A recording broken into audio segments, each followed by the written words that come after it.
Et tout de suite, notre invité actu. Et nous sommes avec Marc Andevelde, qui est journaliste et auteur du livre Le Grand Manipulateur, les réseaux secrets de Macron, aux éditions Stock. Oui, bonjour Marc Andevelde. Bonjour. Vous êtes donc l'auteur de ce livre enquête sur Emmanuel Macron autour des réseaux secrets du président. Vous les connaissez très bien puisque c'est vous le premier dans un livre écrit en 2015, L'ambigu Monsieur Macron, qui avait décrit au grand jour la toile qui était en train de se tisser autour du couple Macron.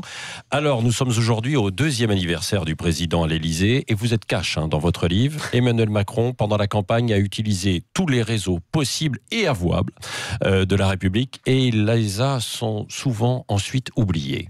Oui, c'est vrai que pendant la campagne présidentielle, quand Emmanuel Macron est apparu finalement à partir du mois de février, on va dire le sauveur de toute une partie d'intérêts économiques, il y a énormément de personnes qui sont venues vers lui et qui lui ont proposé leurs services, de droite, de gauche, et je me suis aperçu après enquête qu'effectivement Emmanuel Macron, lui, qui se présentait comme l'homme neuf, l'homme nouveau, avait utilisé énormément de vieux réseaux de la République, ce que j'appelle les réseaux transversaux, qui ont l'habitude de travailler parfois. C'est quoi les réseaux transversaux ? C'est des réseaux qu'on trouve d'influence et de lobbying qui travaillent dans les secteurs notamment du commerce international, de l'armement, de la défense, de la sécurité, du renseignement. C'est une zone peu connue du grand public. Je me suis aussi intéressé, pas uniquement à ces réseaux-là, je me suis également intéressé aux réseaux politiques. J'évoque par exemple le cas d'une illustre figure de la météorologie, Michel Charasse, qui est depuis le début du quinquennat, un des visiteurs du soir du président de la République. Ça, c'est vrai qu'on l'a peu raconté. Oui, parce qu'en fait, Emmanuel Macron, il a utilisé des plus jeunes, des vingtenaires, des trentenaires, qui ont très très peu d'expérience politique, comme on a pu le voir, y compris au cœur même de l'Élysée, et il a utilisé, au contraire, des plus vieux, de plus de 65 ans, pour contourner les partis politiques PS et LR, et les technos qu'il y avait dans ces partis-là de 40 ans et d'une cinquantaine d'années. Tous les gens que vous avez interrogés, ils ont accepté quand même de se confier, parce qu'il y a des témoignages, alors souvent c'est anonyme, mais quand même assez fort pour avoir toutes ces informations ou pas ? Pourquoi d'ailleurs ils sont confiés ? Alors, ils se sont confiés parce qu'il y en a une partie d'entre eux qui sont déçus du macronisme, pour ceux qui y ont cru. Ils sont déçus par quoi ? Ils sont déçus à la fois par la pratique du pouvoir d'Emmanuel Macron, très verticale, très autoritaire, voire autoritariste, très secrète, cloisonnée. On n'est pas du tout dans le renouvellement de la pratique politique.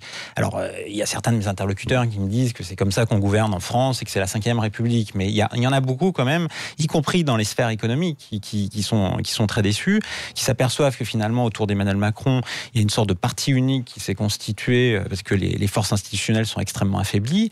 Et donc, y compris des grands patrons. Parce que oui, c'est ça qui est assez étonnant, parce qu'on a beaucoup dit ces derniers mois qu'il s'était passé des corps intermédiaires, et vous dites aussi, qu'il s'est appuyé dans un premier temps sur les grands patrons, et qu'ensuite, il n'est pas revenu vers eux, et qu'il y a un sentiment de trahison. Mais alors, ce que j'explique, et je me suis aperçu, ça fait partie des révélation, c'est que dès 2013, quand il était au service de François Hollande à l'Élysée comme secrétaire général adjoint, il rencontrait à tour de bras, alors c'était dans ses missions, l'économie, mais il rencontrait à tour de bras notamment des grands patrons et des communicants. Il organisait même des réunions secrètes de communicants dans le dos de François Hollande pour préparer sa future ambition politique. Donc c'est quelque chose qui les réunions du dimanche soir, c'est ce que vous dites. Il a même été aidé d'un illustre conseiller de Nicolas Sarkozy, Franck Louvrier, qui était le conseiller communication de Nicolas Sarkozy pendant le quinquennat Sarkozy.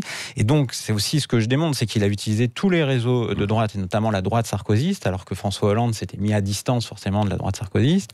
Et tous ces grands patrons, par ailleurs, il les a rencontrés et séduits. Et il y a une phrase qui revient dans la bouche plus d'une dizaine d'interlocuteurs. Il séduit, il utilise et il jette, généralement.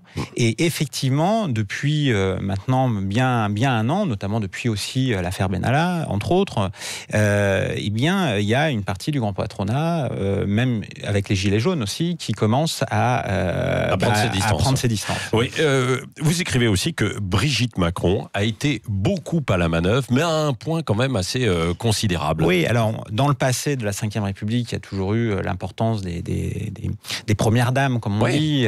On pourrait penser notamment à Bernadette Chirac ou à Cécilia Sarkozy dans un tout premier temps. Mais effectivement, Brigitte Macron, je l'avais raconté dans mon premier livre, a un rôle extrêmement important. Parce que notamment, elle est enseignante à Franklin. Alors, elle a été enseignante à Franklin. Et là, il y a les enfants de tous les grands patrons, des élites. Elle a été enseignante à Franklin, qui est un établissement privé de l'Ouest parisien dans le 16e. Et il y a la grande bourgeoisie économique qui place ses enfants, et notamment des grands patrons. Et Bernard Arnault. Notamment Bernard Arnault, effectivement.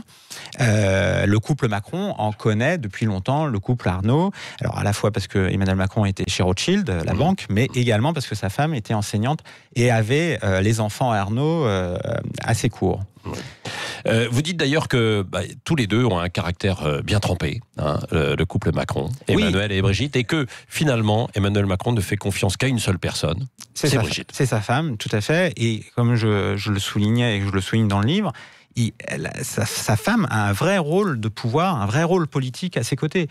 Pendant la campagne, ça m'a été confié par tout un tas d'interlocuteurs, alors d'une manière anonyme, parce que tout le monde a un peu peur de dévoiler ces éléments-là, mais elle pouvait choisir les interlocuteurs de son mari, les futurs collaborateurs de son mari. Elle a fait passer des entretiens d'embauche à différentes personnes.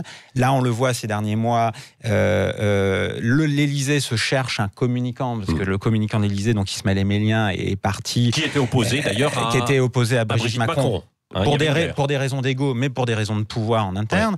Et là, ces derniers mois, par exemple, on sait très bien, la presse l'a relaté, que le couple cherche un communicant et utilise un de leurs amis proches, qui n'a rien à voir avec la sphère politique, Jean-Marc Dumontec, un producteur de théâtre et qui est propriétaire de théâtre.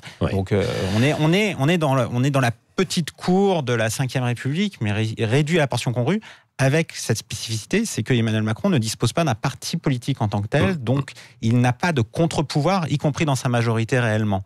Et donc il est seul maître à bord, et donc il apparaît à la fois entouré, mais en fait extrêmement seul. Merci Marc Andevelde, le grand manipulateur, les réseaux secrets de Macron, c'est aux éditions Stock, c'est passionnant. Vous restez avec nous, justement, on en parlera encore tout à l'heure avec Laurent Mauduit, Yves de Kerdrel, de 8h40 à 9h, et on attendra vos réactions au 0826 300 300.